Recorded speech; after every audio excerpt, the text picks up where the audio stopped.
네, 여러분 반갑습니다. 지금 이스라엘과 이란의 중동 지역에서의 충돌, 이게 세계 경제에 상당한 복병이 되고 있습니다. 잘 아시는 대로 지금 세계 경제는 트럼프 관세 폭탄 때문에 그러지 않아도 상당히 어려운 상황이거든요.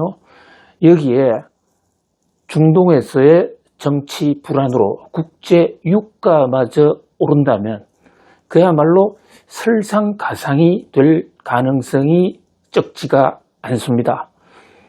현재 CNN, 지금 막 들어온 CNN 방송의 뉴스를 보면요, 미국이 이스라엘의 이 이란 공격에 대해서 이미 충분히 상의한 후에 승인을 한 것이다. 그 다음에 적어도 몇 주간은 계속 공격을 할 것 같아. 이런 보도가 나오고 있거든요. 속보 뉴스인데요. 물론 지금 이렇게 어지러운 상황에서 특정 언론의 보도가 과연 100% 맞느냐, 그 신뢰성을 담보할 수는 없습니다. 그러나 자칫 전쟁이 좀 확산될 수도 있겠다, 이어질 수도 있겠다라는 그런 최악의 시나리오까지도 대비하면서 우리가 대책을 세워 나가야 되지 않을까, 이런 생각을 해봅니다. 자, 그렇다면 앞으로 경제적 파장이 어떻게 될 것인가 하는 문제는 결국은 이 이란 이스라엘 사태의 근본 원인이 뭔가, 도대체 이 두 나라는 왜 이렇게 싸우는가를 정확하게 이해를 해야만 이 두 나라 싸움이 어디까지 확산되고 또 경우에 따라서는 전격적으로 휴전 또는 싸움 중단까지도 갈 수도 있는 것 아니겠습니까? 그런 점에서 우리가 이스라엘과 이란 관계를 좀 살펴볼 필요가 있는데요. 자, 지금 전쟁을 벌이고 있는 이스라엘과 이란, 이 원래는 사이가 나쁘지 않았습니다. 아니, 사이가 상당히 좋았습니다. 어떨 때는 동맹국이기도 했고, 또 성경의 구절에 따른다면 두 나라는 피를 나눈 사이다라는 대목도 여러 군데 나오고 있거든요. 지금 중동에서 이슬람 국가가 여러 나라가 있는데 이게 유대교하고 종교적으로 갈등을 많이 빚어왔지 않습니까?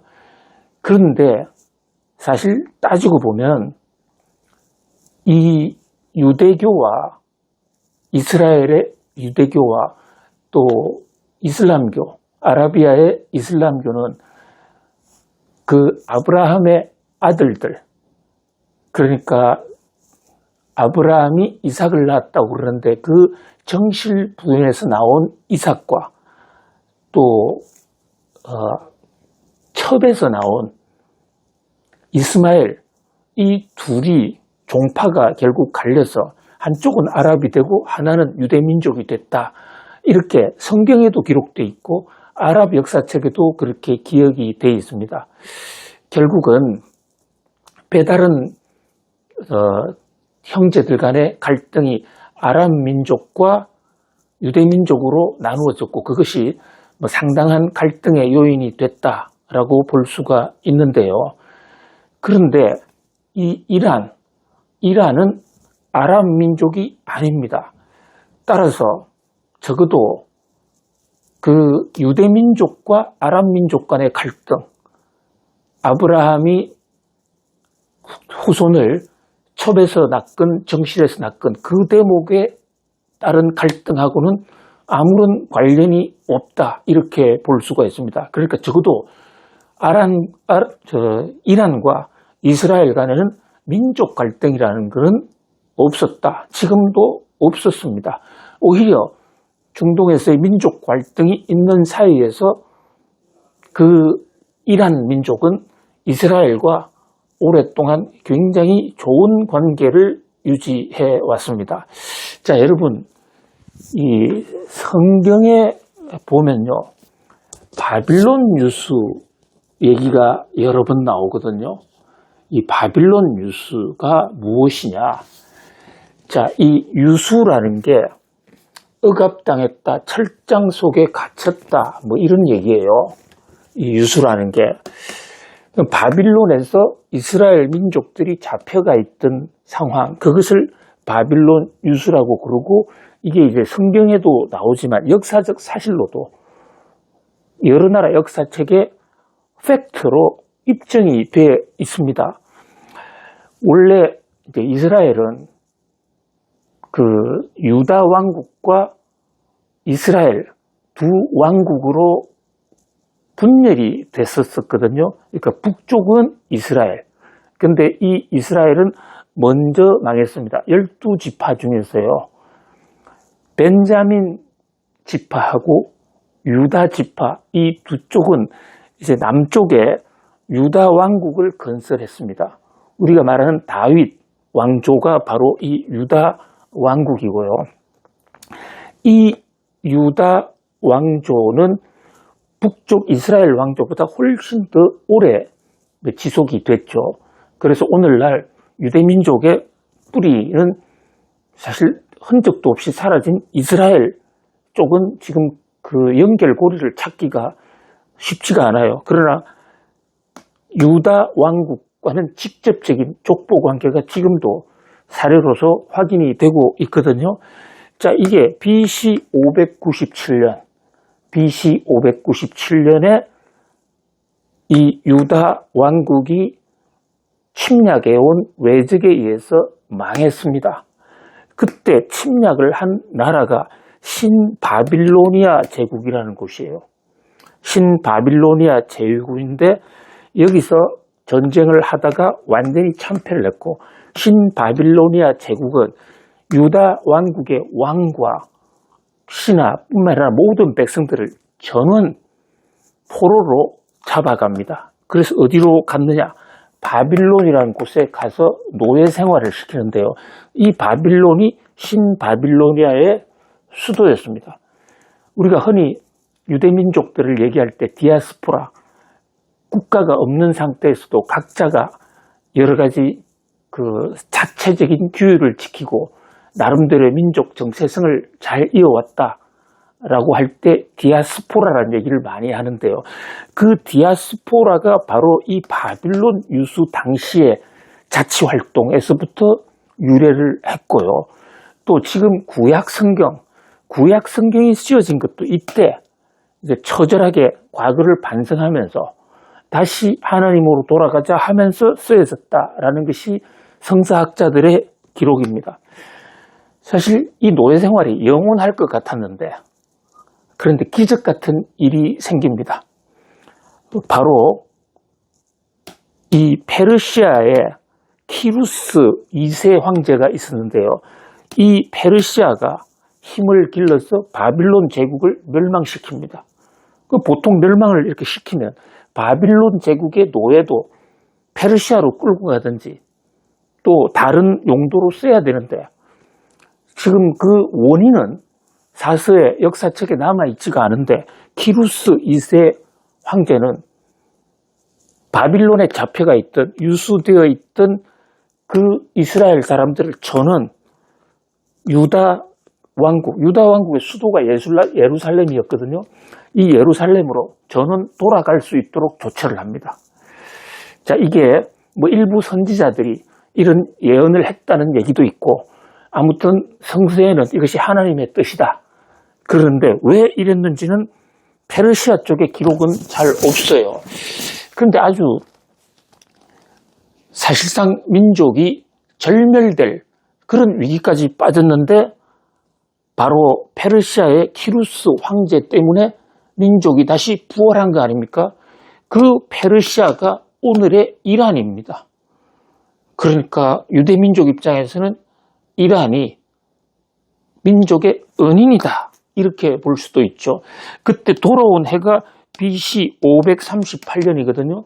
그러니까 60년 동안, 60년이면 벌써 2세대 이상 가는 여러 세대가 완전히 노예 상태로 되어 있었던 것을 풀어줬다. 이 자력으로 풀려 나올 가능성은 거의 없었던 민족에게 기적 같은 일이 생겼고, 그 기적을 이루어진 사람은 키루스 황제다 해서 이 키루스 황제는 지금 성경에도 아주 은인으로 등장을 하고 있습니다.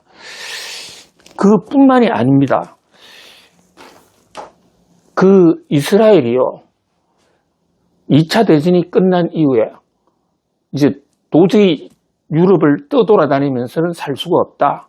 이래서 원래 예루살렘으로 돌아가자, 시온산 쪽으로 돌아가자, 이게 팔레스타인에 들어가서 나라를 만들자, 이게 시온주의, 시오니즘입니다. 우리가 팔레스타인 사람들이나 나머지 중동 사람들이 이스라엘을 공격할 때 시오니스트라고 공격을 합니다. 근데 시오니스트의 원뜻은 시온산이 있는 예루살렘으로 다시 돌아가서 나라를 만들자.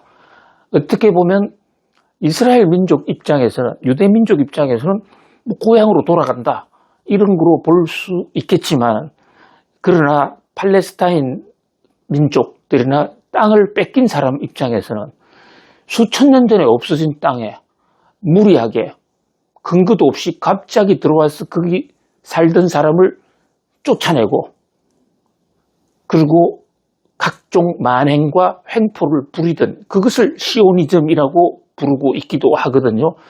피해를 당한 사람 입장에서는. 그래서 이스라엘 사람들도 시오니즘 하면 별로 썩 좋은 용어로 받아들이지 않아요. 어쨌든 1948년에 이스라엘 사람들이 팔레스타인 땅에 들어와서 나라를 만듭니다. 그때 인근 국가들, 바로 옆에 있는 이집트라든지 요르단, 시리아, 뭐 많은 나라들은 결사 반대를 했습니다. 왜냐? 거기에 이미 아랍 사람들이 살고 있는데 그 사람들을 쫓아내는 거 아니냐? 이것은 민족 생존권의 그 도전이다.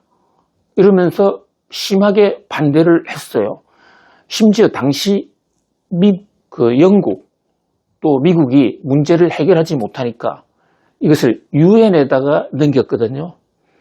유엔에서 결의하기를 팔레스타인과 유대가 각각 나라를 형성할 수 있도록 하자라는 그런 안을 냈는데, 팔레스타인 쪽에서는 이게 무슨 소리냐, 듣도 보도 못한 유대인들이 왜 이 땅에 들어와야 되느냐, 이미 유대인들이 예루살렘 땅을 벗어난 지가 굉장히 오래됐기 때문에 역사적 연고가 단절됐다고 팔레스타인 사람들은 그렇게 이제 주장을 했던 거죠. 그래서 유엔 중재안도 받아들이지 않고 오로지 팔레스타인 땅은 아랍 사람의 땅이고 아랍의 국가를 건설해야 된다, 이렇게 하는 바람에 결국 유엔 지지를 다른 쪽은 이스라엘만 따르게 됐고, 이스라엘은 유엔의 도움을 얻어서 어쨌든 이 팔레스타인 땅에 꽈리를 털게 됩니다.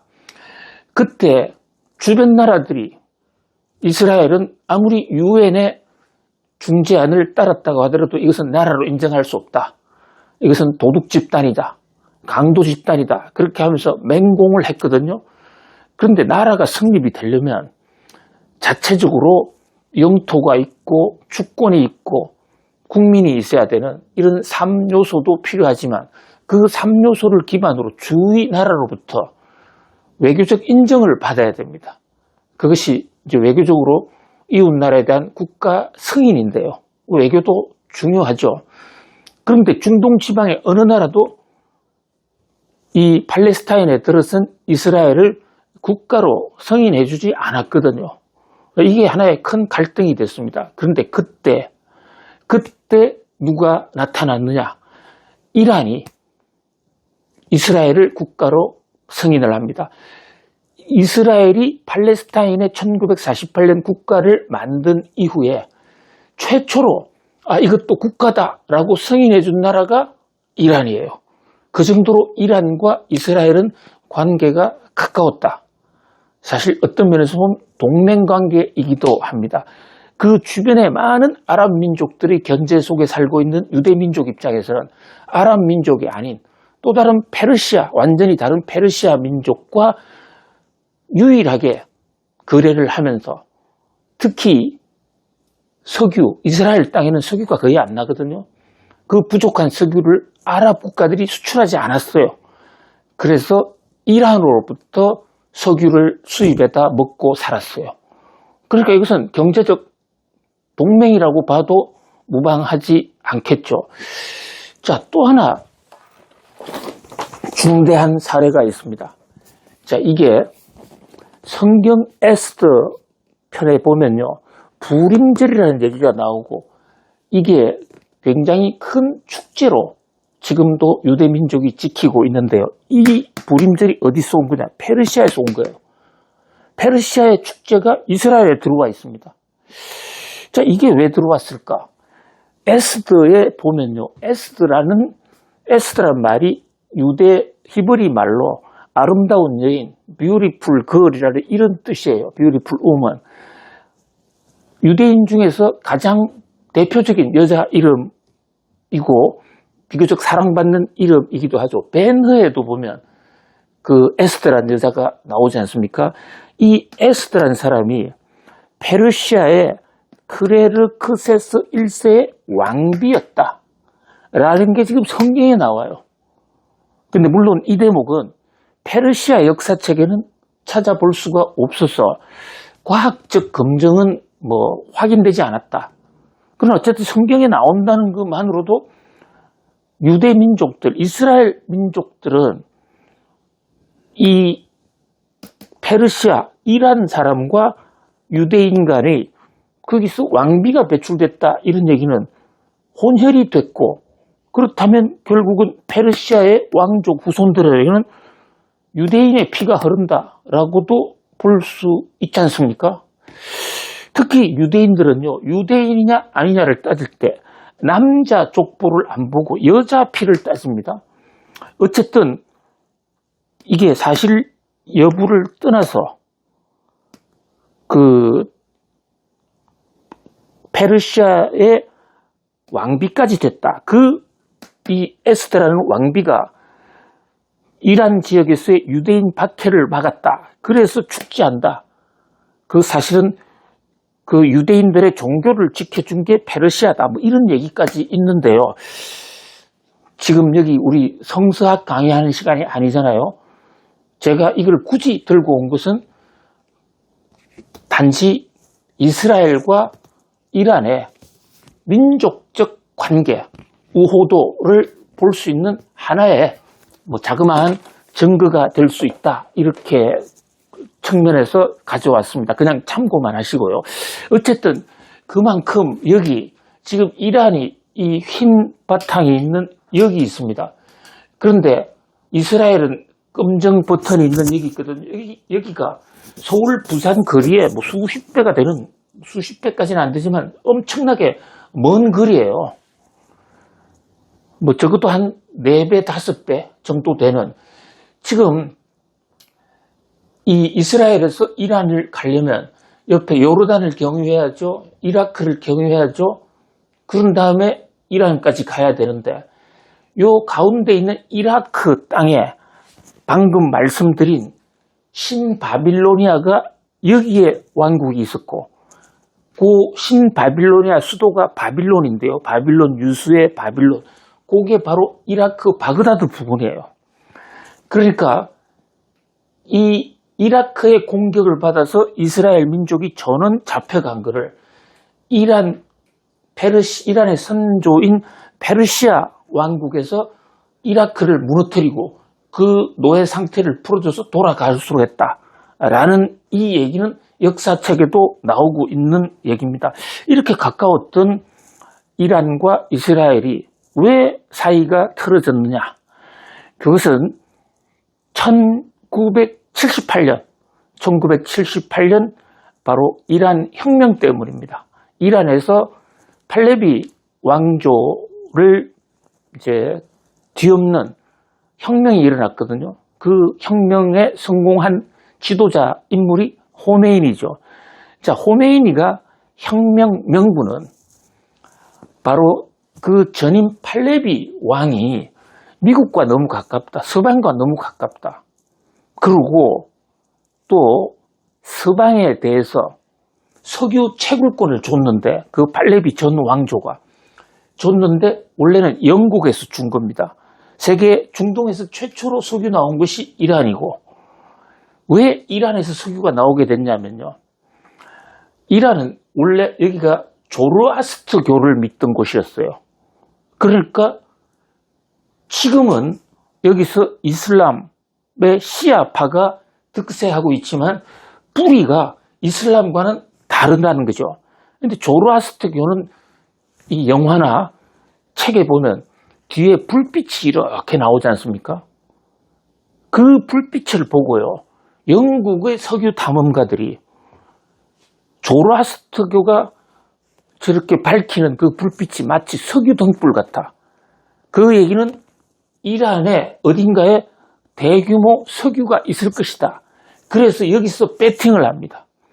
그리고 이 땅을 받아가지고 채굴을 하고 채굴권을 갖고 그 대신에 이란의 철도를 영국에서 지어주는데 안 나올 것 같은 석유가 여기서 중동 최초로 쏟아지기 시작한 겁니다. 그런데 이제 철도를 지어주는 대가로 영국이 수백 년을 약 100한 몇십 년이에요. 100 몇십 년을 가지고 있도록 하는 계약을 체결했는데 호메이니는 그것이 위법하다. 이렇게 보고 있고 팔레비가 서방에 붙어서 빌붙어서 민족의 자존심도 다 흐리고 있다. 결국 미국, 영국은 이스라엘 편이고 이스라엘 편이라는 얘기는 이슬람에 대해서는 적대적인 세력인데 왜 그와 연합하느냐. 그래서 원리주의에 따른 우리 이슬람으로 돌아가자. 이게 호메이니의 정신이었고 혁명 성공하면서 바로 이스라엘과 관계가 틀어집니다. 그러니까 이스라엘과 관계가 틀어진 것은 이스라엘 민족이 미워서가 아니고요. 이스라엘과 이란 사이에서는 그렇게 악감정이 없었고 바로 바빌론 유수 해방 사건에서 보듯이 서로 간에 어떤 호의적 관련이 있었는데 문제는 이 이스라엘을 미국이 뒤에서 받쳐주고 있다. 영국이 받쳐주고 있다. 그럼 제국주의 세력이 받쳐주고 있다. 이래서 호메이니용은 이것을 타파해야 된다. 그리고 결과적으로는 그 서양 세력들이 지금 이슬람교를 위협하고 있다.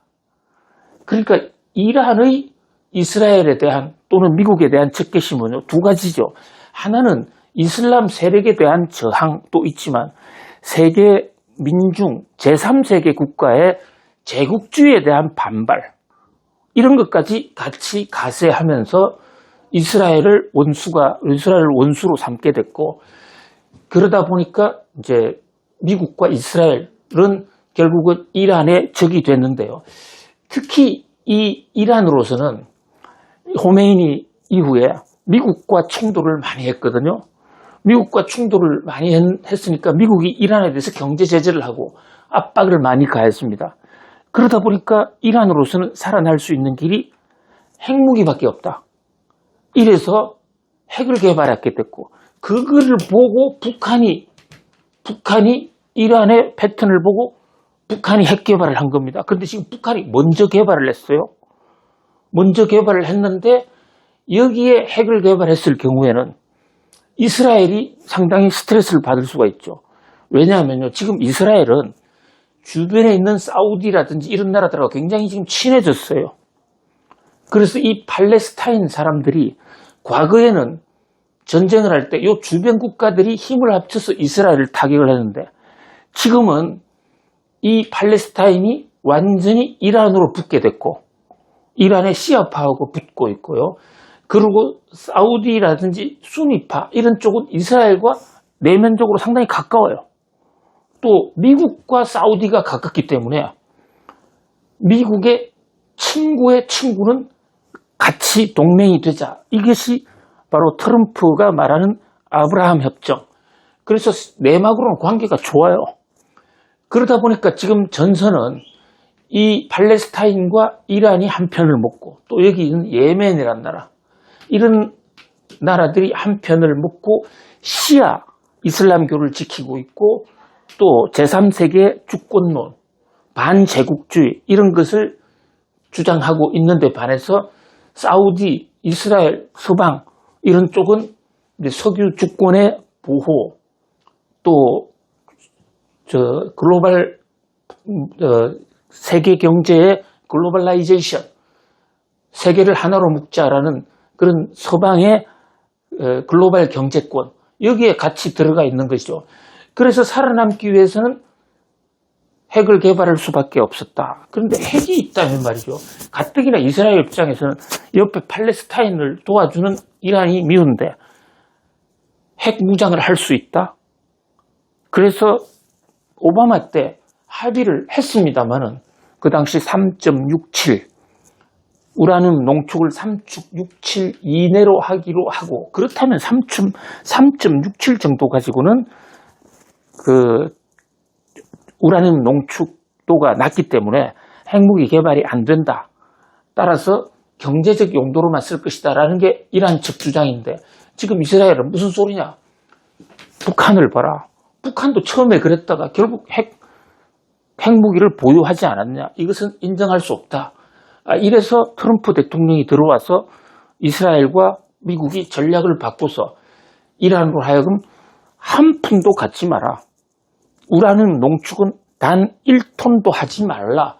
라고 얘기를 하다 보니까 이란으로서는 자기들 주권 문제, 만약에 여기서 핵을 놓쳐버리면 리비아의 가다피가 미국과 관계 개선을 했다가 완전히 정권 교체된 것처럼 하메이니 정권이 교체될 수도 있다.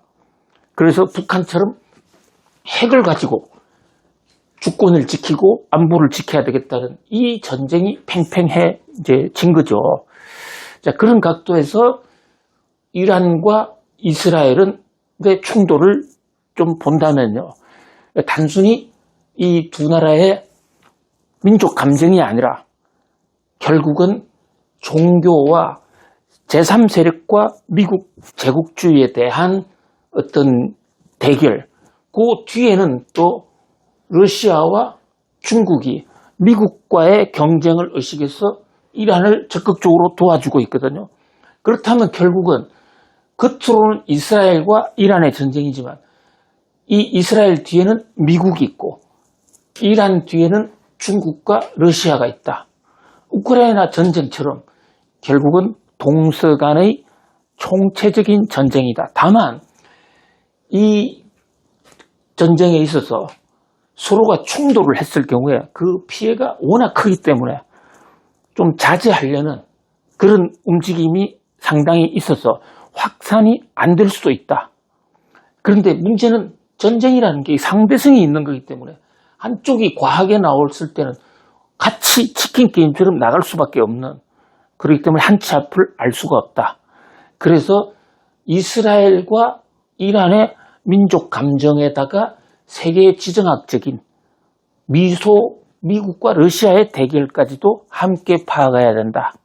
이렇게 볼 수가 있겠습니다. 자, 오늘은 우리 구독자님들에게 이 이스라엘과 이란은 왜 충돌하느냐, 이스라엘과 이란의 각각 그 배후에는 누가 있느냐, 이스라엘과 이란을 알아야 중동 사태와 국제 유가 문제를 진단할 수 있다는 각도에서 말씀을 올렸습니다.